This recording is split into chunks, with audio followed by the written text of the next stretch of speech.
you know that every monthly cycle, one ovary, either of the ovary releases a secondary oocyte, and that secondary oocyte, after being released, waits in the fallopian tube for about 24 hours till it meets a sperm.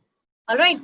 So if at the same time two secondary oocytes are released simultaneously by both the ovaries and they meet two different sperms and get fertilized, then that results in the formation of monozygotic twins. And as you can see, so we had already taken this name. You are familiar with this term monozygotic. Mono means one, zygote means,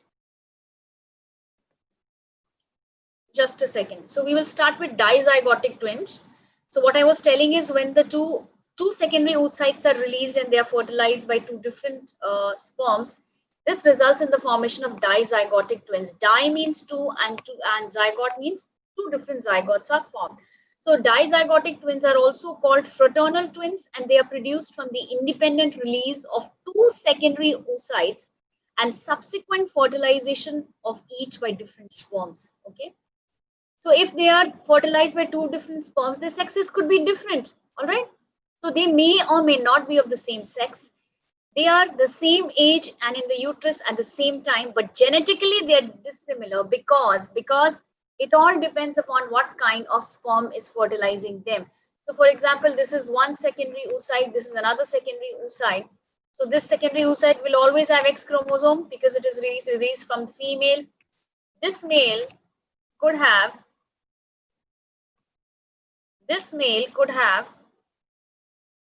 uh, X chromosome also, it could have X also, it could have Y also. Okay, so based upon what kind of sperm fertilizes, it is of different kinds. Okay, so you should remember in the MCQs if you get the important things. So what all important things you need to remember over here? You need to remember that they are called fraternal twins. They are also called dizygotic twins, and they may or may not be of the same sex. Next is monozygotic twin. So monozygotic twin, I already told you.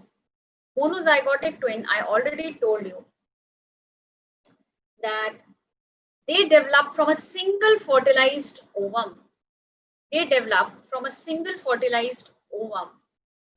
And what happens to this ovum? Now, after being fertilized, so they develop from a single fertilized ovum. That means secondary oocyte is released. It is fertilized by a sperm. It is fertilized by a sperm. And then after that, it gets divided into two equal blastomeres. It gets divided into two equal blastomeres. Then it is known as, such twins are called monozygotic twins. So this is an oocyte and a sperm is fertilizing the oocyte.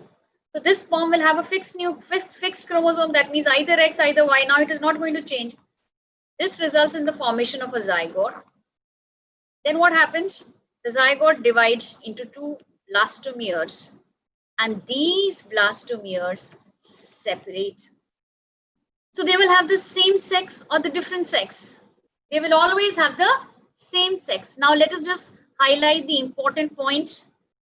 So monozygotic or identical twins develop from a single fertilized ovum. Single fertilized ovum. They contain exactly the same genetic material and are always of the same sex. And they are always of the same sex. Monozygotic twins arise from separation of the developing cells into two embryos. So these are the blastomeres. The separated cells are called blastomeres. Now separations, now what happens? Monozygotic twins arise from separation of the developing cells into two embryos. So two embryos are formed, you can see, which in 99% of the cases occurs before 8 days have passed. Now after 8 days, I mean, if 8 days pass by and they are not separated, no, they will have parts in common. Haven't you seen people where, people in whom their body parts are joined, the identical twins in which the body parts are joined? You must have come across, many such cases. In such cases, when the blastomeres do not separate within 8 days, then they produce conjoined twins. This is the term used when they do not separate. All right? A situation in which the twins are joined together and share the same body structures. Understood? Now, what are the important points that you should remember for MCQs or for NEET level questions? Look at here. There are some new terms over here. So they can produce conjoined twins. This is a new term. 99%, 99% of the cases, they arise from separation of developing cells into two embryos. All right, and they share some common body parts. This is also important. They share common body parts. This is also important. Okay. So these are the things you have to remember. Now let us just see a picture of monozygotic and dizygotic twins. Just look at this. You can see in the first case, monozygotic has been shown. Dizygotic also has been shown. Monozygotic, you can see that there is only one sperm fertilizing the secondary oocyte. And after that, the zygote splits into two blastomeres, which are genetically identical. And see, the placentas are also shared. In case of dizygotic twins, two different sperms are fertilizing two different secondary oocytes. They are developing into respective zygotes. They are genetically distinct and they are separate. So there's no, look at this, they are attached. Their body parts may be attached, on over here it is separated. So monozygotic and dizygotic twins. Is this concept clear to you between monozygotic and dizygotic twins? That means identical and fraternal. Identical and fraternal. That is clear to you? All right, everyone. After fertilization, rapid mitotic cell divisions take place in the zygote, and this is known as cleavage. So what is cleavage? Cleavage is a rhythmic mitotic division. Cleavage is a rhythmic mitotic division. Cleavage is a rhythmic mitotic division that converts a single cell zygote into a multicellular morula. Understanding? Look at the difference between cleavage and mitosis. Cleavage divisions are quick. Whereas where the growth phase is very short, size of daughter cells also does not increase, and the nucleus to cytoplasmic ratio increases. Why are we saying the size of the daughter cells does not increase? Do you know the answer? Why the nucleus cytoplasmic ratio increases? The nucleus to cytoplasm ratio increases because what happens? Only the nucleus divides. The cytoplasm does not divide. Pronucleus is the nucleus which is going to undergo fertilization. Pronucleus में simply nuclear membrane is not there. Pronucleus में nuclear membrane is not there. Like in case of the sperm, as the sperm enters, all the parts except the proximal centriole as well as the nucleus of the sperm remains. All other parts are shed off. So what happens to the nucleus of the sperm? It loses the nuclear membrane and becomes the male pronucleus. You understanding? Similarly for female pronucleus, and then they fuse to form the zygote. So cleavage divisions are quick. Growth phase is very short. Size of daughter cells does not increase. Size does not increase because there's the zona pellucida. Now you remember in what stage it is there. The zygote still has that. It's going to have that zona pellucida. No, what are the layers? You will have the oolemma. Then you have the zona pellucida. I'm talking after fertilization. And then you have the male and female pronucleus, which is fused. So the nucleus, after being fused, this is going to become a zygote. Oolemma is there. Zona pellucida is also there. All right. This is a diagram again showing cleavage and the morula formation. I already told you, see, male and female, look at this. But primarily the nuclear membrane of the male nucleus goes. So this is the male nucleus. In the ooplasm, you have the female nucleus. So the pronuclei approach each other. They are fused. They approach each other and they fuse. Then the first mitotic division takes place. 2 cells are formed. Again, the second mitotic division occurs. Then third, fourth, and finally a solid ball-like structure is formed at the end of the 4th day. Then morula rearranges itself to form blastocyst. And you can see the structures in the blastocyst. What are the different structures in the blastocyst? Let's just label it. So the cells of the morula, see, zona pellucida is still there. It's not gone. The hatching has not taken place. So zona pellucida is there. You also have now these the cells of the morula, they get rearranged to form 2 cells, 2 kinds of cells. Trophoblast, this layer is called the trophoblast, with which it gets embedded into the endometrium lining. And this bunch of cell is called the inner cell mass or the embryoblast. Okay? And what is this cavity called? What is this cavity called? Blastocele. Understood? Now we are going to further do the structure. So roughly you understand that what is present in the blastocyst. So it is also called the blastula, a general term, but blastocyst is typically used for mammals. So what do you have? How do the cells of the morula rearrange themselves? They rearrange themselves into 2 layers, the outer peripheral trophoblast and the inner mass of cells, also called the embryoblast. So while the trophoblast does not participate in the formation of embryo, the inner mass of cells actually participate in the formation of embryo. Now, by the end of the 3rd day,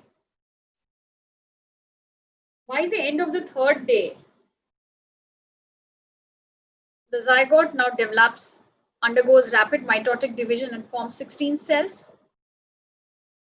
These progressively smaller cells produced by cleavage are called blastomeres, and successive cleavages take place. So like the first cleavages, yeah, that means rapid mitotic division, simple rapid mitotic division. Cleavage का मतलब होता है rapid mitotic division, जहां cytokinesis नहीं हो रहा है, सिर्फ karyokinesis हो रहा है, इसलिए nucleus to cytoplasmic ratio is O. So successive cleavages eventually produce a solid sphere of cells called the morula. Morula means the mulberry. Now the morula is still surrounded by zona pellucida. This is very, very important. This is very, very important. They do ask you in the NEET exams.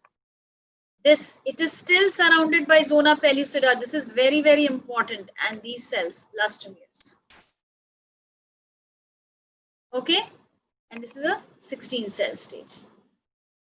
Next is the blastocyst formation. Now see what happens. Now this morula is not stationary. I mean, in fact, it is like mobile. It is moving slowly.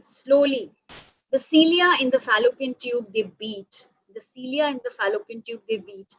And this morula is slowly moving. By the 4th day, see, by 3rd day it is formed.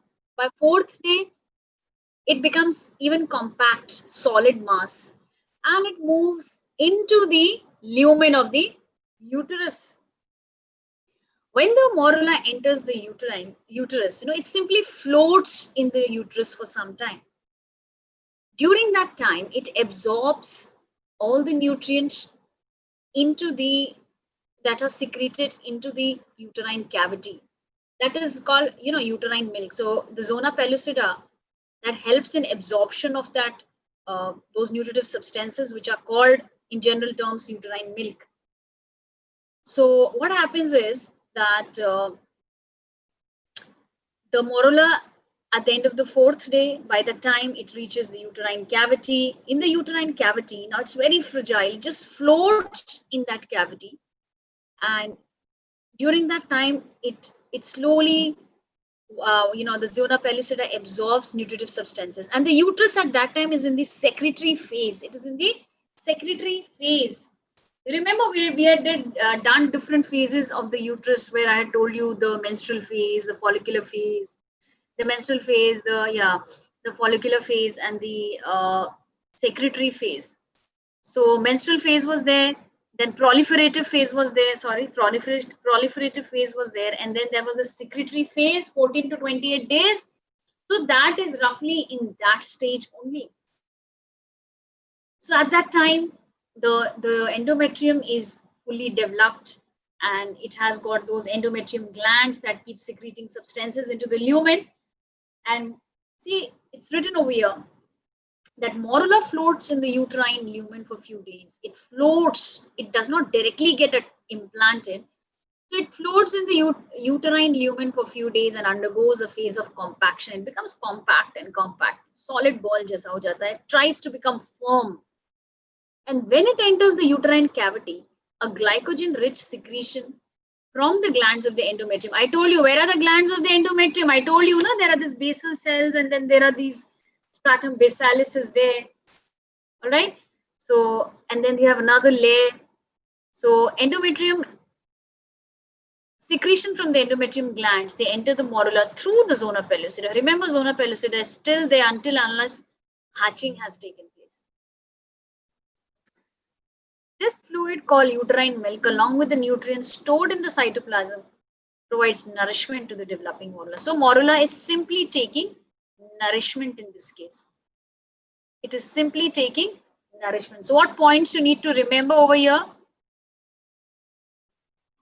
You need to remember the term uterine milk. You need to remember zona pellucida is still intact. And what does this uterine milk do? It provides nourishment. Okay. All right, everyone. Now what happens? Now the morula was in the 16 cell stage. As it is absorbing nutrients, it also divides successively. And it divides and reaches the 32 cell stage. What happens in this 32 cell stage? What happens in this 32 cell stage? At the 32 cell stage, the fluid enters the morula, collects in between the blastomeres, and reorganizes them around a large fluid-filled cavity. Now that fluid that enters the morula collects between the blastomeres and reorganizes them around a large fluid-filled cavity called the blastocyst, now called the blastocele. Now it has many cells, and the blastocele is still about the same size. Why it is of the same size as the original zygote? Due to zona pellucida. Now what happens? Now hatching is going to take place. First of all, before that, the morula reorganizes. That means at the 32 cell stage, fluid enters the morula via the zona pellucida, and two kinds of cells arise, and the morula, cells of the morula get arranged into two kinds of cells, the embryoblast and the trophoblast. This is also the inner cell mass. This I've already told you. Understanding, everyone? And this forms the embryo. Now what happens? Now once the cells of the trophoblast are formed, what they are going to do? What the cells of the trophoblast will do? The trophoblast, it secretes proteolytic enzymes, and these digest the zona pellucida. All right, and later trophoblast, and later what happens? The trophoblast gets differentiated into two layers. What are those two layers? Cytotrophoblast, and two layers called the cytotrophoblast and the syncytiotrophoblast. Understanding till here? So syncytium, I told you, a multinucleated condition where cells are not having any cellular boundary. That kind of a term is syncytium. So cytotrophoblast and syncytotrophoblast. Have you understood till here? 12 weeks. Till 12 weeks, it is referred to as an embryo. Have you understood till here? After morula, what happens? Morula develops trophoblast and embryoblast. Trophoblast again forms two layers, cytotrophoblast and syncytotrophoblast. Cytotrophoblast is the inner layer, syncytotrophoblast is the outer layer. All right. These two layers, they are not helping in the embryo formation, while they are helping in attaching the blastula or the blastocyst to the wall of the endometrium. And one more very important role is the is a very important function of the syncytotrophoblast, that it produces the, once it gets attached, once the blastocyst gets embedded or implanted into the uterine layer and this syncytotrophoblast is formed, this secretes the SCG hormone, human chorionic gonadotropin. We're going to talk about it. And this hormone it's released into the blood, and from the blood it goes into the urine. So the female, the presence of HCG in the urine of a female is an indicator of pregnancy. Okay, otherwise she will never know that she's pregnant until unless this HCG comes. Now look at this. This is another diagram showing you the formation of blastocyst. Now look what is happening over here. You had the zona pellucida, you had the outer layer of cells. So these are the cells of the morula. So these cells, they start rearranging. They form the peripheral trophoblast. They form the peripheral trophoblast, then the inner mass of cells, and then this fluid which gets filled. As the trophoblast is formed, see, it digests the outer layer. That means, it digests the zona pellucida, which is the outer layer, of course. And what is left is the inner cell mass, the cavity, which is the blastocele, and the trophoblast. All right. So this again gets divided into two, as I told you, cytotrophoblast and cytotrophoblast. Clear, everyone? Now what is going to happen? Now at this stage, the blastocyst is going to get embedded into the uterine layer. वो एकदम ऐसे उसमें अंदर embedded हो जाता है, लगता ही नहीं. If you just see from top, पता भी नहीं चलेगा किधर है. ठीक है? So that blastocyst ultimately develops into the outer chorionic sac that surrounds the fetus and the fetal portion of the placenta. This I'm going to explain you later. Now what happens? On about the 5th day after fertilization. So 4th day we were talking that the morula has reached, it has become compact, it is absorbing all the nutrition. The blastocele has developed, and trophoblast and all these, the inner mass has developed. As the trophoblast is developed, it releases proteolytic enzymes, and what it does, it hatches out from the zona pellucida. So about the 5th day, it hatches from the zona pellucida by digesting a hole in it with an enzyme and squeezing through the hole.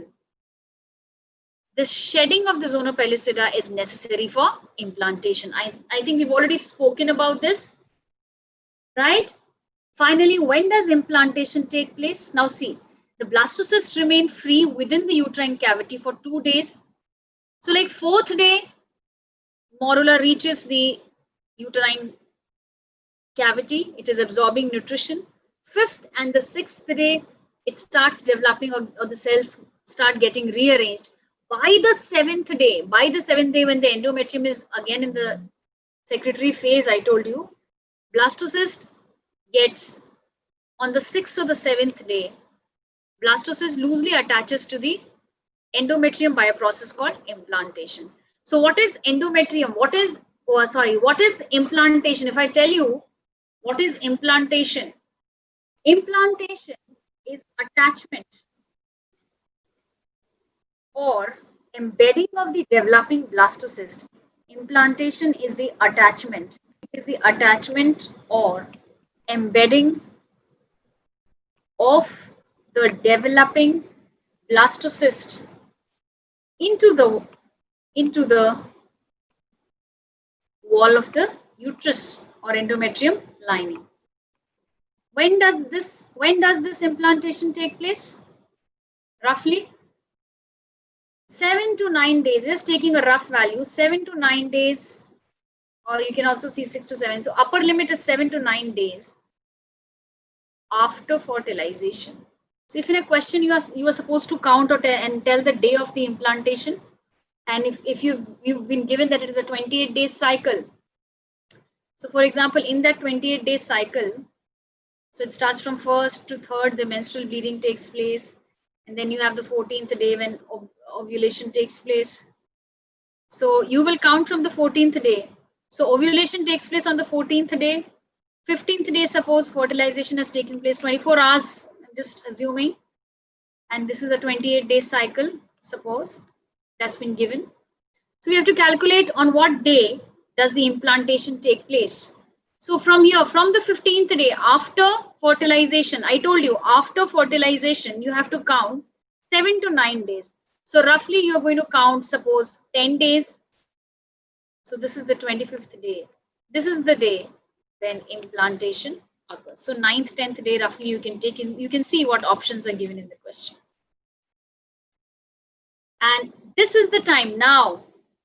The female's cycle will be arrested at this point, and she will not be able to complete this and enter into the next menstrual phase. So she is going to miss her menstrual cycle, and the menstrual bleeding is not going to take place, which is an indicator that she could be pregnant. And at this stage, if she tests pregnancy by using that kit, which I'm going to tell you, then she will be tested positive.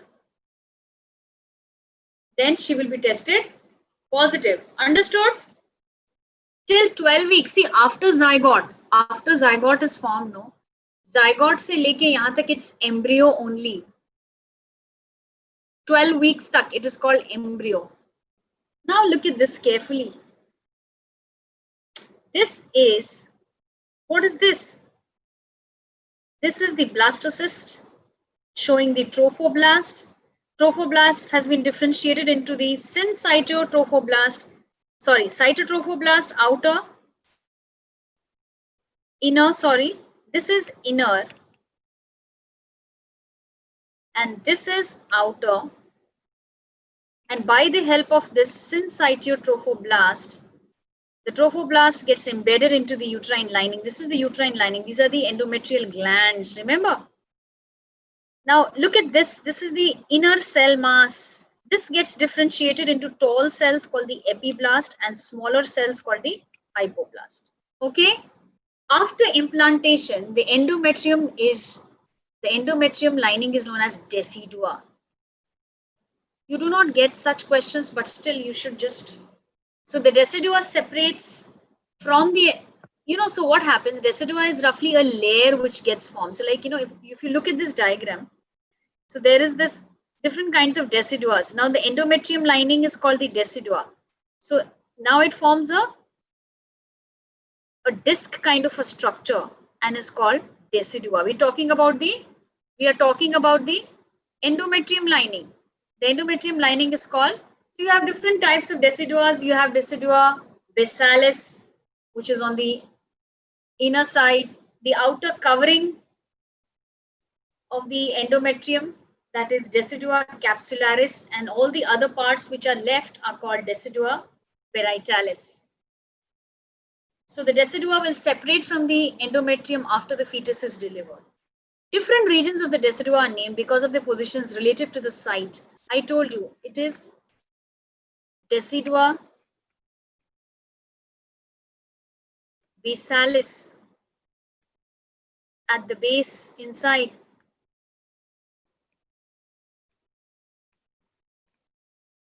Decidua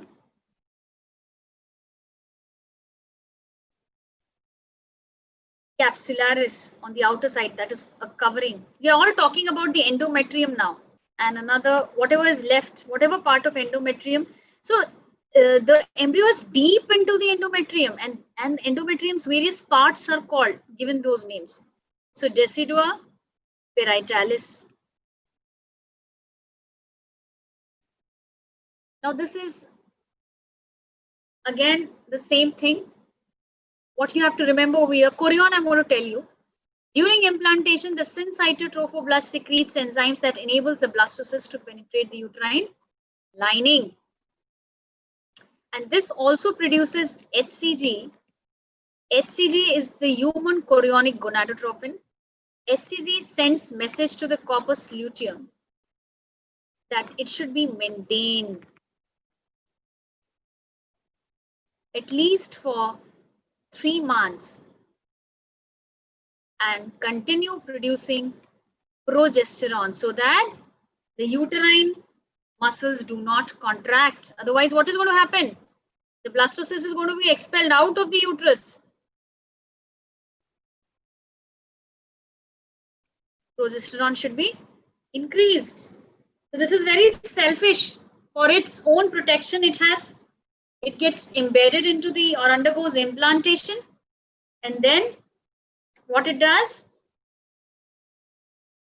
it goes and sends signals to the corpus luteum that it should be maintained for 3 months and secrete progesterone till placenta takes over the work of producing progesterone.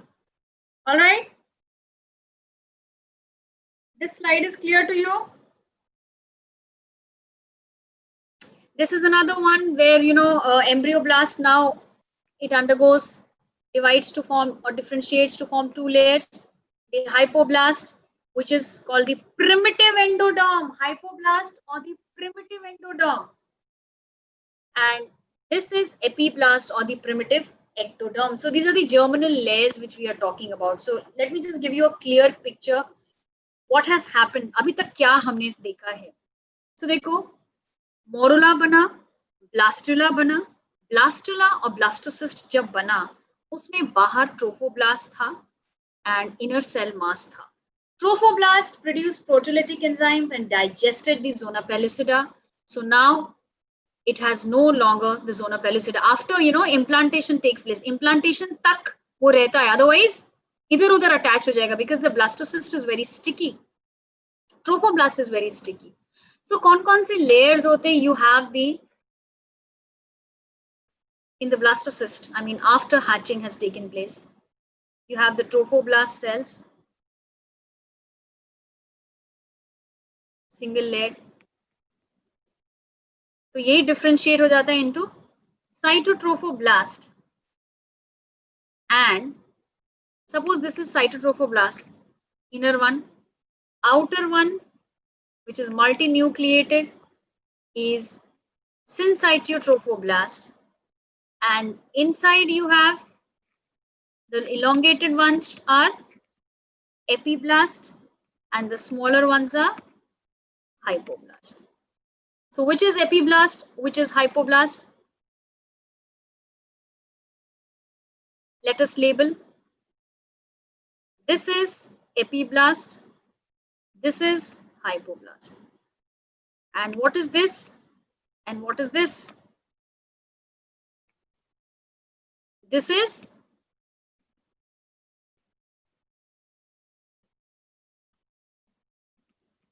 syncytiotrophoblast.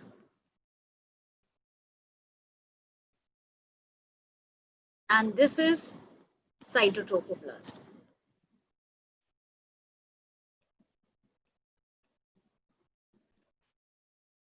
Understood?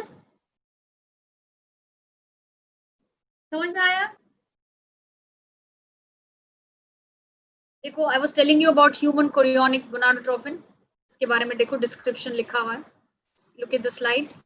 So human chorionic gonadotropin or HCG. I told you ना, syncytotrophoblast secrete करता है.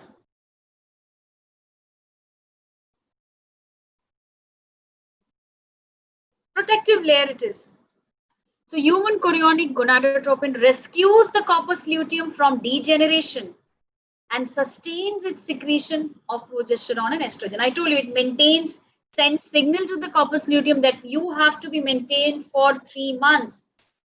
And this hormone, these hormones, that means progesterone and estrogen, they maintain the uterine lining at a secretory stage. So it is not going to enter now further into the menstrual phase. That will be arrested till the pregnancy is over, till the gestation period is over. In a secretory stage, preventing menstruation. No, that doesn't release any hormone. Gravindex test is that test of pregnancy due to accumulation of that test the presence of HCG in the urine.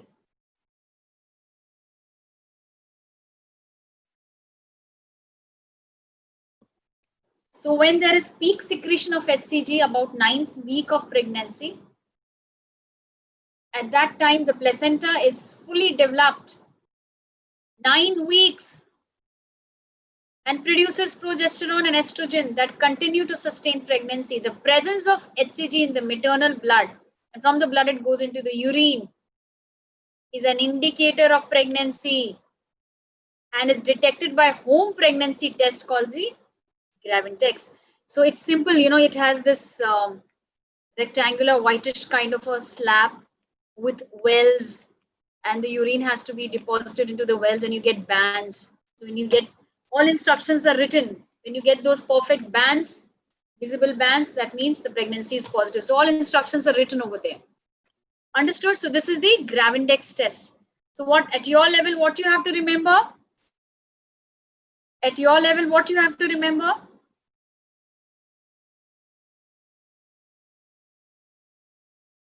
You have to remember it checks the presence of HCG and is an indicator of pregnancy. Understood till here? यहाँ तक समझ में आ गया? अच्छा, yolk sac क्या होता है? I want to tell you. This was the cytotrophoblast. This was the cytotrophoblast. और यहाँ cytotrophoblast है. And what do you have over here? You have this epiblast, and you have the hypoblast. ठीक है? So you should understand कि epiblast और hypoblast, देखो, cytotrophoblast और syncytotrophoblast का इतना ही काम है. They do not participate in the formation of embryo. They do not participate in the formation of embryo. तो वो करते क्या है? What do they do? ये जो hypoblast है ना,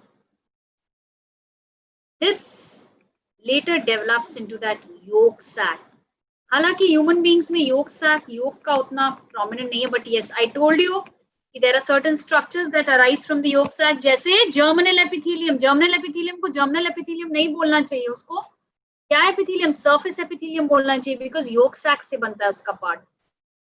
So कुछ part उसका ये yolk sac बनाता है, इसके बारे में बात करेंगे कल के क्लास में. And epiblast, this epiblast forms two kinds of cells. Amnion layer, मतलब यहाँ पे एक कैविटी आ जाएगी, इसके अंदर इसकी बात कर रहे हैं.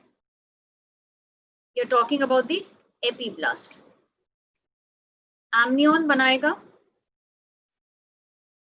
and दूसरा the embryo proper. So this is amniotic epiblast बनाएगा and embryonic epiblast बनाएगा. And this embryonic epiblast will now differentiate into 3 layers: ectoderm, mesoderm, and endoderm. And these are the 3 germinal layers. इसका भी कुछ कोई germinal layer होता है that I'm going to tell you. जैसे इसको हम लोग प्राइमरी एंडोडर्म बोलते हैं.